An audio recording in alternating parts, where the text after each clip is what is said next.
Hi, very glad to see you on the channel. Before you start listening to the story, write in the comments whether you like the voice on the video. The moment I realized something was wrong wasn't in a loud argument or a dramatic betrayal. It was in the small things. The casual way Megan dismissed my thoughts. The way she sighed whenever I spoke, as if my words were something to endure rather than hear. The little digs, the subtle cuts, the looks of boredom when I talked about my day.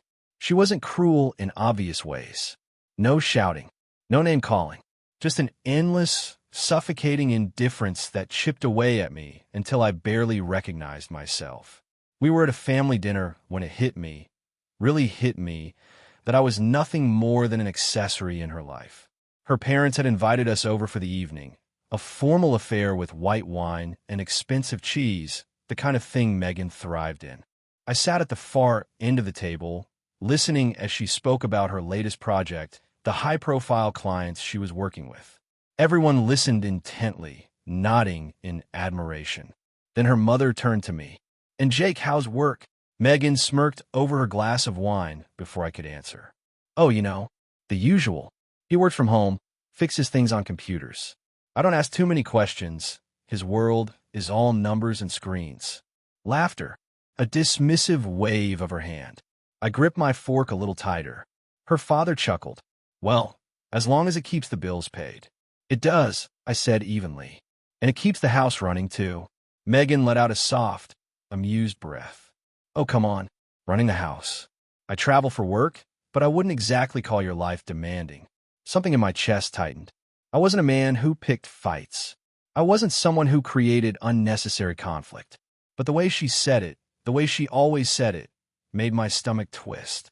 Like everything I did, everything I was somehow lesser. I glanced at the others at the table, waiting for someone to say something, to acknowledge the sting in her words. But no one did. It was just Megan being Megan. I could have let it go. I usually did. But this time, something snapped. I set my glass down carefully. "That's funny, because without me handling the house, the bills, Emma's school, and everything else, you wouldn't be able to travel at all." The table went quiet. Megan's smile faltered. Just slightly. She tilted her head. "Oh, don't be so sensitive, Jake." I exhaled slowly. "I'm not. I'm just done pretending like what I do doesn't matter." She blinked at me. For the first time in years, I saw something in her expression that looked almost like surprise. Her mother cleared her throat, shifting in her seat. "Well, I think both of you do important things." Megan rolled her eyes, but she didn't say anything else. I should have felt victorious.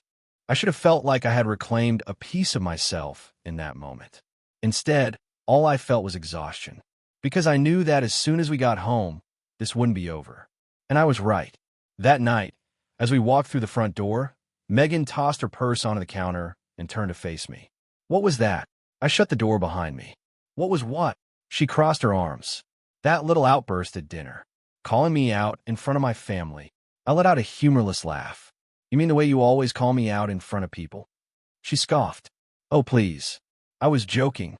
"No," I said quietly. "You weren't." She studied me for a long moment, something unreadable passing through her eyes.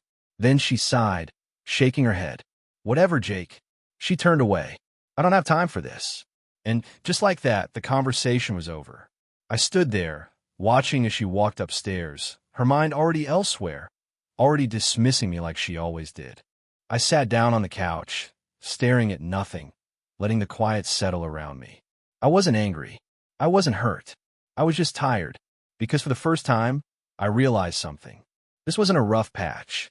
This wasn't just a phase. Megan didn't see me anymore. And maybe, just maybe, she never really had. The morning after that dinner at Megan's parents' house, I woke up to an empty bed. Not unusual. Megan was always up before me, already glued to her laptop, sipping coffee like it was the only thing keeping her alive. I walked downstairs and found her in the kitchen, typing furiously with her phone resting on the counter beside her. She barely looked up as I entered. "Morning," I said, grabbing a mug from the cabinet. She didn't even glance my way. I poured my coffee, leaning against the counter, watching her. "You working from home today?" She sighed, tapping aggressively on the keyboard. "No, I have meetings all day." "Don't wait up." I nodded, taking a slow sip of my drink. Got it. This was our routine. Or at least, it had become one.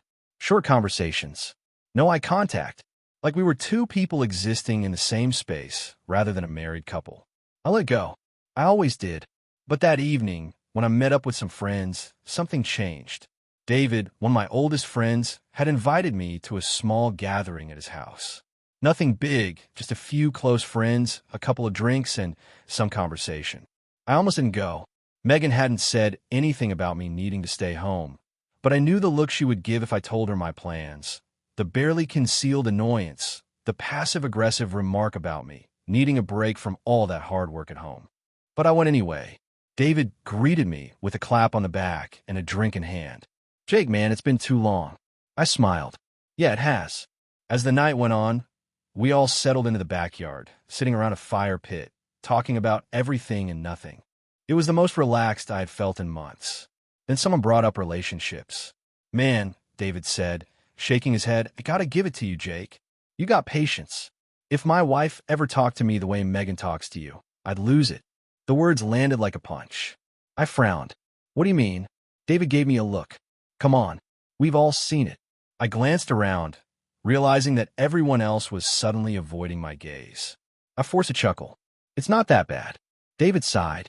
Jake, last time we were all out together, she corrected you on the way you ordered your drink, then rolled her eyes when you talked about your work. He leaned forward, resting his elbows on his knees. And that's just the small stuff. I stared into the fire, my fingers tightening around my glass. I wanted to defend her, to say that Megan was just blunt, that she didn't mean anything by it. But the words didn't come, because the truth was I had gotten so used to it that I didn't even notice anymore. She used to be different, I muttered. David didn't look convinced. Or maybe she was always like this, and you just didn't want to see it. I exhaled slowly. For the rest of the night, I couldn't shake the conversation. When I got home, the house was dark. Megan was already asleep. I sat in the living room for a while, staring at nothing, letting it all sink in. David was right.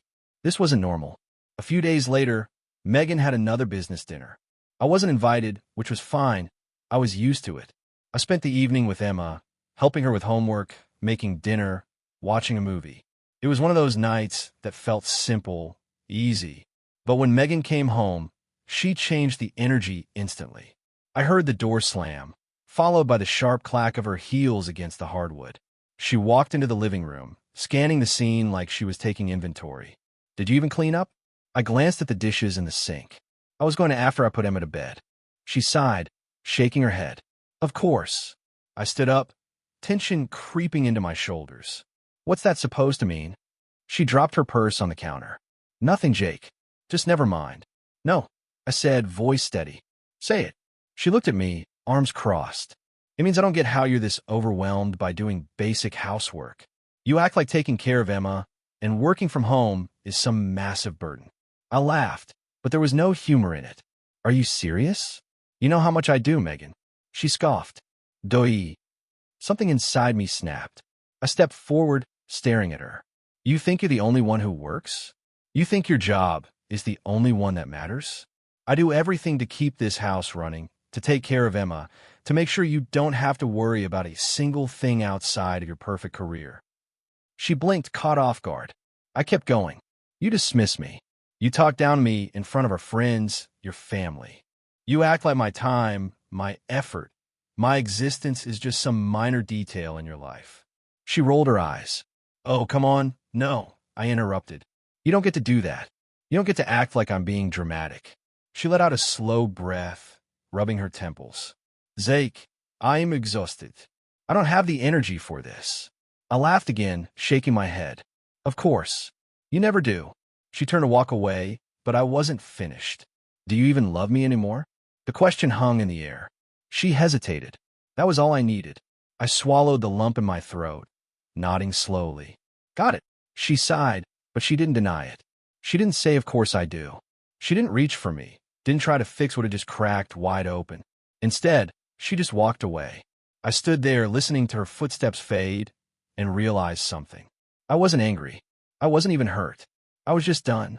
The night after our argument, Megan didn't even try to smooth things over. No half-hearted apology, no empty affection, nothing. She acted as if nothing had happened, like we hadn't stood in the middle of the living room, tearing open the truth about our marriage. She left early for work the next morning without a word, her heels clicking against the floor, her bag slung over her shoulder, her phone already in hand. I sat at the kitchen table, staring at the untouched breakfast I had made. I wasn't hungry. Something was wrong.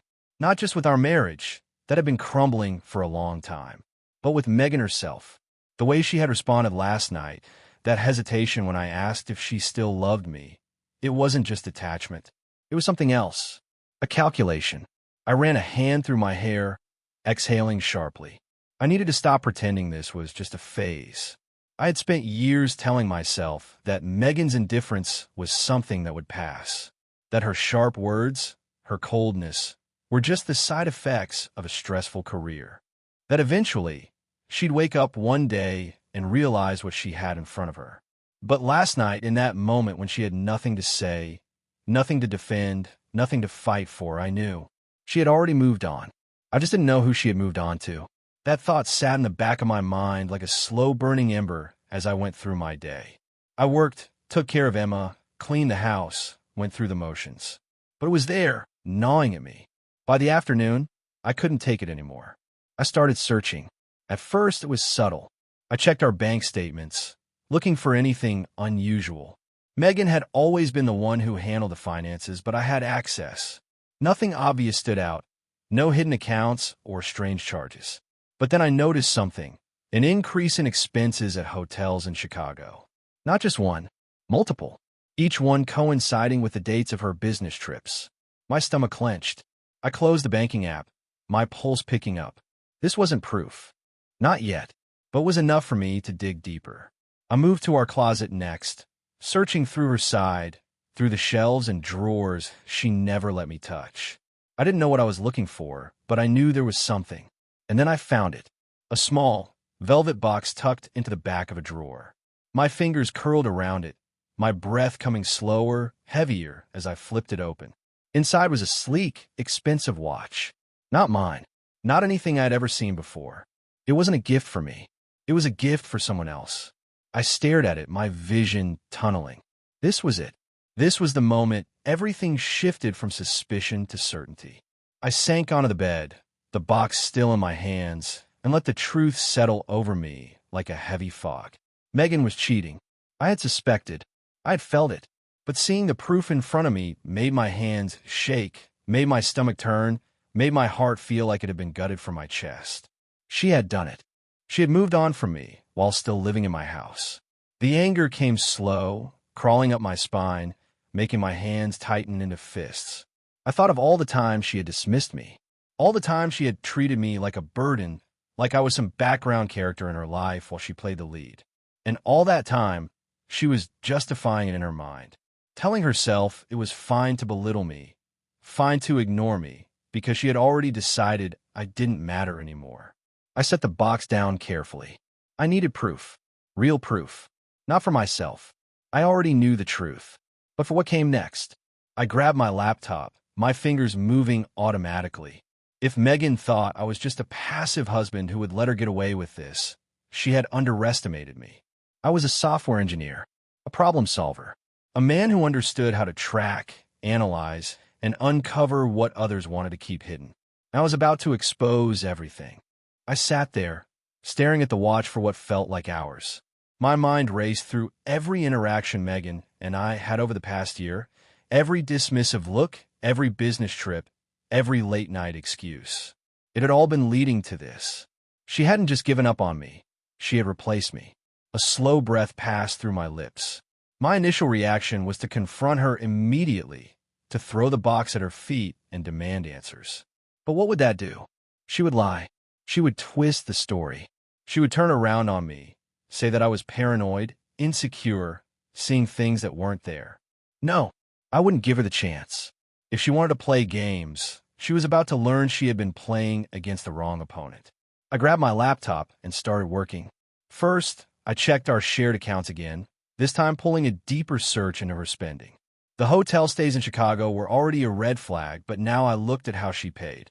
She had been careful. Most transactions were disguised as corporate expenses, but one charge stood out. A high-end dinner for two at an upscale restaurant. A business dinner? Maybe. But the timestamp was after 10 p.m. on a Friday. She hadn't even bothered coming up with a creative excuse. I copied the transaction details and kept digging. If Megan was this careless with money, what else had she been sloppy with? Then it hit me. Her phone. Megan never left her phone unattended. It was always in her hand or face down on the counter, never within reach for too long. But there was a backup, her laptop, the same one she often left open while she worked from home. I waited until the house was quiet, until Megan was in the shower, then I slipped into her office. Her laptop was sitting on the desk, unlocked.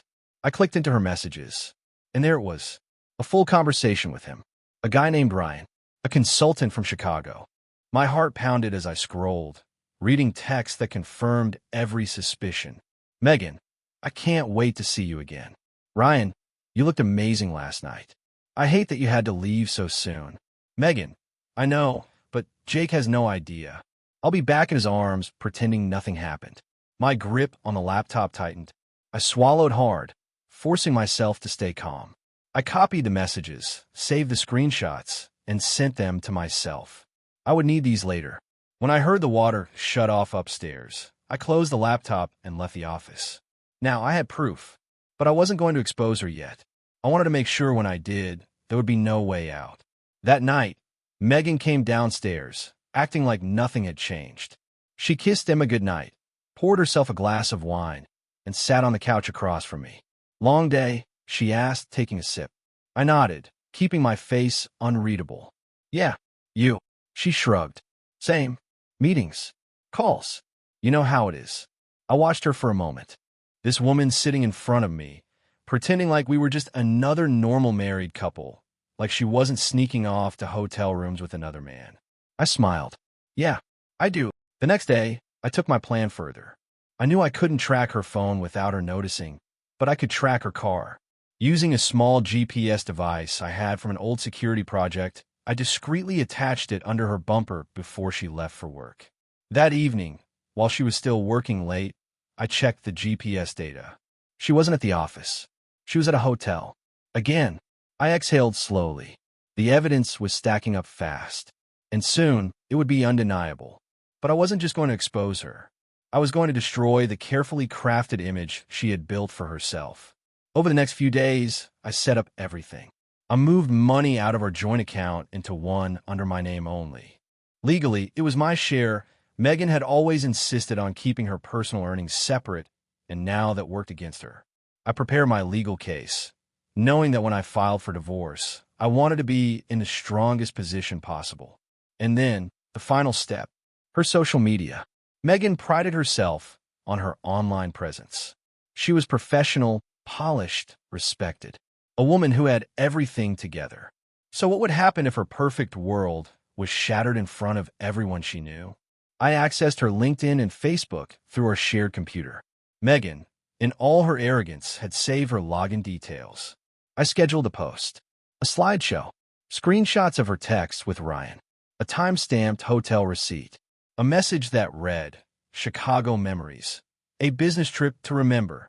Thanks to my loving husband for making this possible. It would go live the next morning before she even woke up.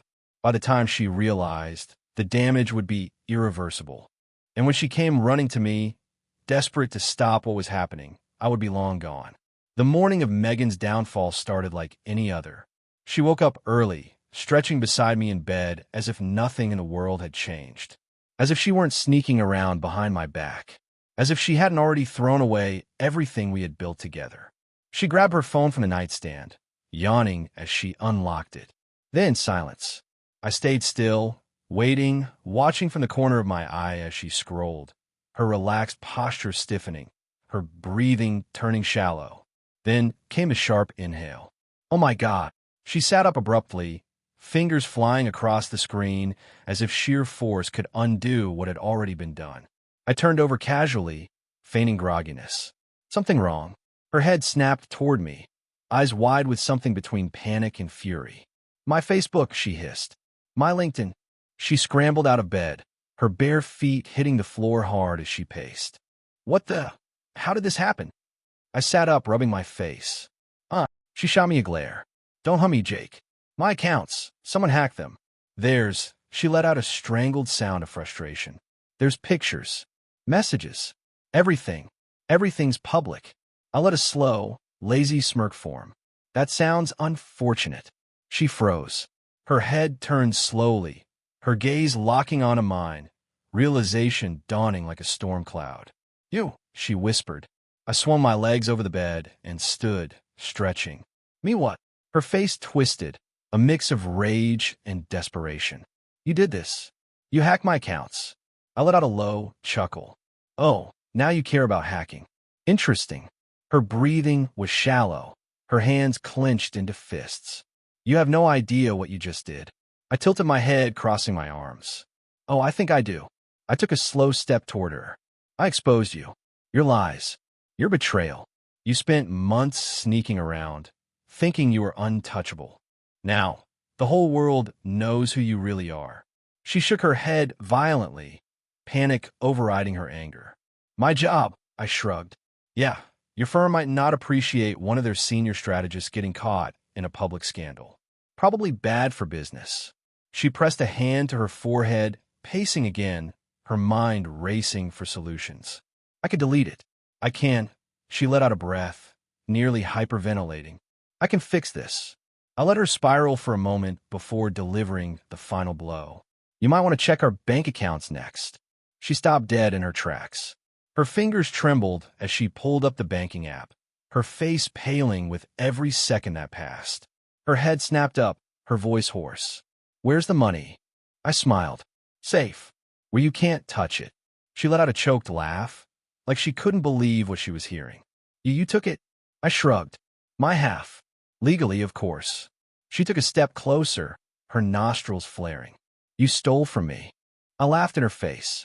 Oh, now you care about betrayal? Megan, you spent months lying, sneaking off to be with another man, and now you're mad because I beat you at your own game? She was shaking now, her whole body tense. I didn't steal from you. I arched a brow. No? So, sleeping with someone else while still living under my roof, spending our money on hotels and dinners. That wasn't theft? What do you call it?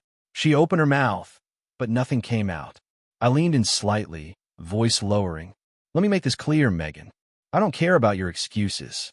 I don't care about your justifications. I don't care about you anymore. Her jaw trembled. Jake, I raised a hand. Don't. You had your chance to talk. Now you get to live with what you did. She stared at me, and for the first time, I saw something real in her eyes. Fear. She had spent so long believing she was in control, believing she could manipulate every situation to her advantage. Now, she was watching it all burn. I walked past her, heading toward the door. You should probably start packing. You won't be living here much longer. She turned, voice desperate now. Jake, wait. I stopped, my hand on the doorknob. She swallowed hard. We can fix this. I scoffed, turning my head slightly. We? I repeated. Megan, there is no we. I twisted the knob and walked out, leaving her standing there in the wreckage of her own choices. And for the first time in years, I felt free. I didn't look back when I walked out of that bedroom, didn't wait for Megan's next excuse, her next desperate attempt to spin things in her favor. I had spent too long playing the role of the understanding husband, the man who swallowed his pride and let her walk all over him. That man was gone. The house was quiet except for the soft hum of the fridge and the occasional sound of Megan's frantic fingers tapping against her phone upstairs. She was probably trying to undo the damage, calling her firm, her PR contacts, anyone who could make the disaster I had unleashed disappear. But this wasn't something she could sweep under the rug. She had spent years treating me like I didn't matter. Now, everyone knew the truth. I grabbed a duffel bag from the closet, moving through the house with the clarity of someone who had already made his decision. I didn't need to stay here tonight. There was nothing left for me in this house except memories of a life I no longer wanted. As I packed, my phone vibrated on the counter. Megan. I ignored it. A minute later, another buzz. Then another. Then came the text notifications. Megan, we need to talk. Please. Megan, you're blowing this out of proportion. We can fix this. Megan, answer me. I stared at the messages for a long moment before shutting off my phone entirely. Let her panic. Let her sit in the mess she had created. I slung the bag over my shoulder, grabbed my car keys, and walked out. It was raining lightly, the streetlights casting a dim glow on the pavement. I stood beside my car for a moment, breathing in the cool air, feeling the weight of everything settle over me. I wasn't sad. I wasn't even angry anymore. I was just done. I drove to a hotel across town, checked in, and collapsed onto the bed. My body was exhausted, but my mind was sharp, running through the next steps. The divorce papers were ready. The finances were secure. Megan could fight it all she wanted, but legally, she didn't have a leg to stand on. She would lose. The next morning, I turned my phone back on. It exploded with notifications. Missed calls, voicemails, texts. I ignored all of them, except one. A message from Vanessa, my lawyer. Vanessa, she contacted a lawyer. Wants to negotiate. Call me when you're ready. I smirked. Of course she did. When people like Megan started losing, they didn't accept it. They bargained. I took my time getting ready before dialing Vanessa's number. She picked up on the first ring. That was fast. I sat on the edge of the bed, rubbing a hand over my face. What's her angle? She's panicking, Vanessa said. Wants to meet. Claims this whole thing was blown out of proportion and that she wants to handle it privately. I let out a quiet laugh. Of course she does. Vanessa sighed. Look, legally, you have the advantage. She knows that, but she's not going to roll over and accept it easily. I don't need her to accept it, I said, voice firm. I just need her to sign. There was a pause. Then, Vanessa chuckled. I like this version of you, Jake. I smirked. Yeah, me too. I met Megan at a neutral location, a conference room Vanessa arranged at her firm. She was already there when I arrived, sitting stiffly at the table. She looked tired, not the polished, untouchable Megan I had married. When I sat down across from her, she opened her mouth. I held up a hand. No speeches, no excuses. Just say what you need to say. Her jaw clenched. She took a deep breath. I made a mistake. I arched a brow. Which one? Her fingers curled against the table. I should have told you I was unhappy. Instead of what I did. I leaned back. Yeah, you should have. Silence. She looked down at her hands, then back up at me. Do you hate me? I exhaled. No, I just don't care anymore. That seemed to hit her harder than anything else. She swallowed hard. Jake, I shook my head. Sign the papers, Megan. She hesitated. I leaned forward slightly. You don't have options. You know that, right? She looked at Vanessa, who was watching quietly. Then, slowly, she reached for the pen, and she signed. It was over. As I stood, Megan spoke again, her voice almost desperate. What happens now? I slung my jacket over my shoulder. You move on. I move on. She swallowed. And Emma? I met her gaze. Emma will always have me. You'll have to earn your place. Her eyes welled with something, regret, sadness, maybe even realization. But it didn't matter anymore. I turned and walked out. And for the first time in years, I wasn't leaving anything behind. The divorce process was like surgery, necessary, painful, and something I wanted over as soon as possible. Megan had signed the papers, but that didn't mean she was going to go quietly. A part of me knew she'd fight back, try to control the narrative, twist the situation so that she didn't look like the villain. She didn't want the marriage back. She just hated losing. Vanessa warned me that Megan had hired an aggressive attorney, someone known for making cases messy when they didn't have much ground to stand on. I wasn't worried. I had facts. She had desperation. The first official meeting between our lawyers happened in a sleek downtown office. Megan was already seated at the conference table when I arrived, wearing one of her tailored blazers, her expression carefully neutral.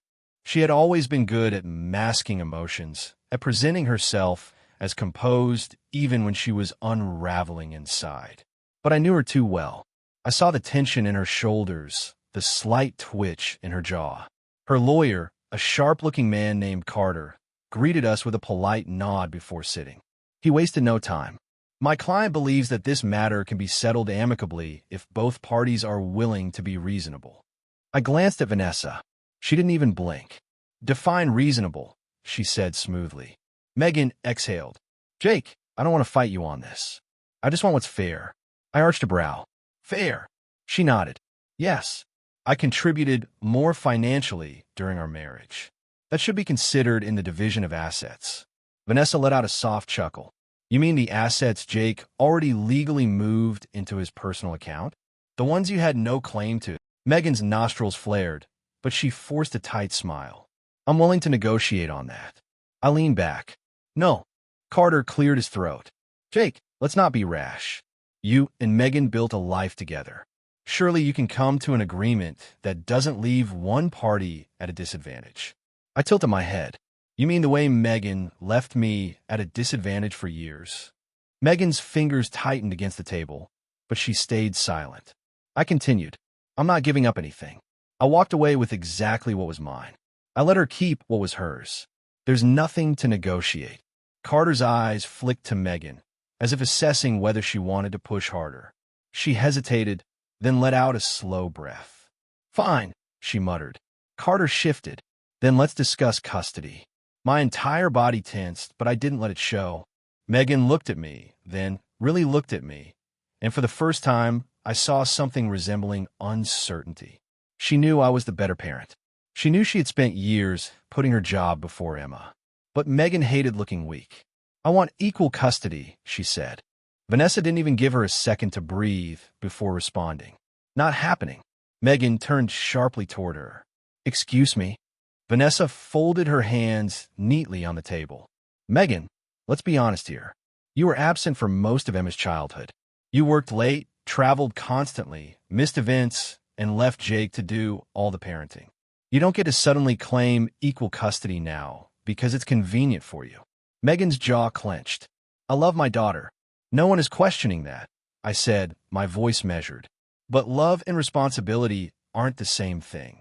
She swallowed, her composure slipping just slightly. Jake, I don't want to be shut out of her life. I exhaled, pressing my palms against the table. Then start showing up for her now. Silence stretched between us. Carter cleared his throat again, breaking the tension. What's your proposal? Vanessa pulled out the document we had prepared. Primary custody goes to Jake. Megan gets scheduled visitation, weekends, alternating holidays, no unapproved travel. Megan let out a bitter laugh. You're treating me like a stranger. I met her gaze. That's how you treated us for years. Her lips parted slightly, but she had nothing to say. Carter, realizing they had no leverage, leaned back. Give us a day to review. Vanessa nodded. You've got until tomorrow. The meeting ended with handshakes that felt more like declarations of war. Megan lingered as I packed my briefcase, her eyes searching mine. Do you really hate me this much? I sighed, running a hand through my hair. Megan, I don't hate you. I just don't trust you. She looked away. I never wanted this. I let out a soft laugh. Then you shouldn't have destroyed what you had. Her lips pressed together, but she didn't argue. I walked away first, leaving her sitting there with the weight of her own choices. The next day, Carter called. Megan had agreed to everything. The battle was over before it even began. Thank you for listening to the end. I hope you enjoyed it very much. Don't forget to give a like and tell us in the comments what you would do in such a situation.